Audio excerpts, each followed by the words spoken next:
Today's video guys, dito Tatson. Yan po, si mama ko. Yan, bumili po siya ng needs niya.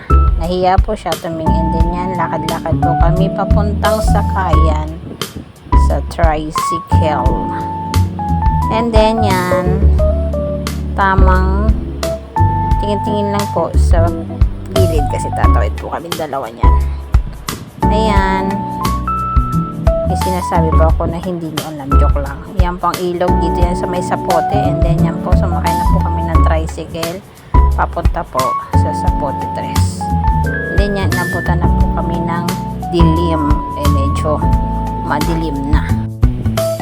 Yan po, pumunta kami, madilim na. And then yan po, alam niyo naman po ito kung saan to, diba? And then yan, tapat na camera po sa akin.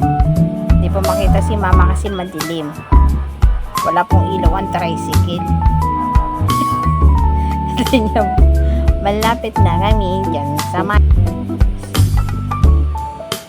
yan, video lang po.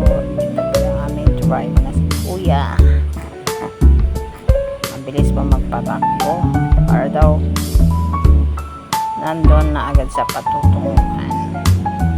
Yan po, malapit na kami bumaba. Alam naman siguro niyo po saan to. Then yan, baba na po ako. Tama, nagbayad na po kami sa may tricycle.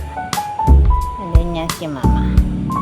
Then yan, punta po kami dito sa may palengke, mini palengke, kasi bibili po kami ng isda niyan para ulam bukas. And then yan po ang lugar dito sa amin sa may Sapote 3. Kahit ganyan po, kompleto pa rin po dyan. May nabibilihan po kami, may mga gulay na nagtitinda, isda, prutas. Kaya po minsan, hindi na po, kahit di na ako pumunta ng market na malaki. Diyan lang po sa may Sapote 3. Ganyan po, pupunta na kami dun sa binibilihan namin suki na sila kuya.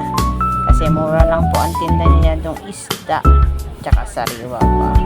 Guys, thank you for watching. Yan si Kuya, salamat.